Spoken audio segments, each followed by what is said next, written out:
Okay, guys, there are certain arguments that I have made before, and the expose by Jimmy Wanjigi and the conversations by Jimmy Wanjigi in the recent past have actually gone a long way to confirm some of the things that I had said before. For example, I remember having this argument in one of the high offices in country where somebody was actually telling me that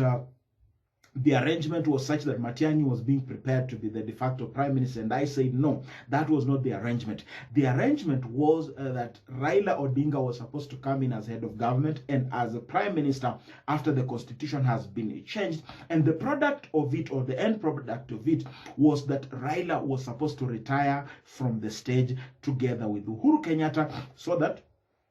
as he goes home and goes away, they are leaving behind a united country. Unfortunately, William Ruto was unable to read that particular intention, and he made a very vigorous campaign and became a threat to the state at the time. And on that account alone, now, the deep state now had to make the serious decision to ask themselves,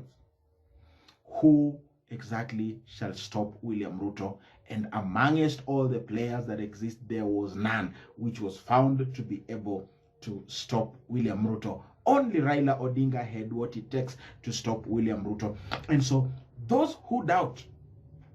the genuineness of the fact that Raila Odinga was supposed to serve a full term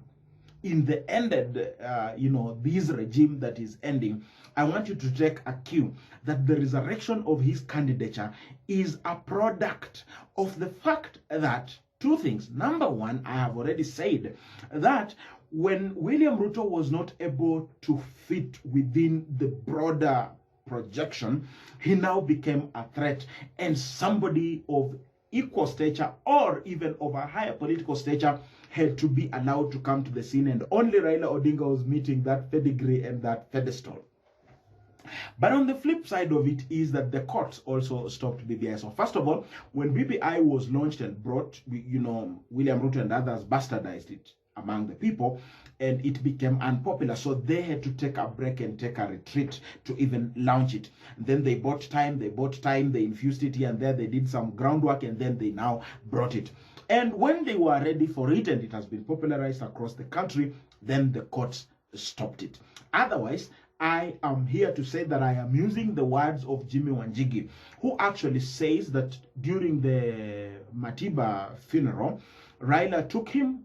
and they went to Maasai land, just the two of them, and had broad-based discussions, and he told him that he actually intends to retire from politics, and it is Raila who actually encouraged him to vie as a presidential candidate. There are two possibilities. It could be true, and he wanted him to vie as a presidential candidate, and he was saying, in the words of Wanjigi, that Raila said that he has not met any of these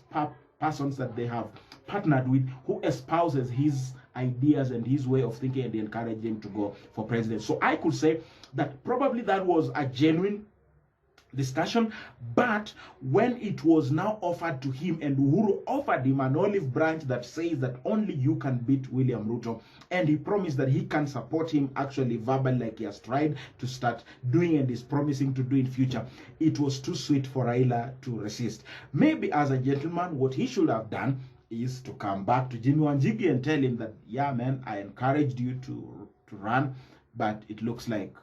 I'm going to do it again. And so this explains the frustration by Jimmy Wanjigi, and I really do understand that particular frustration.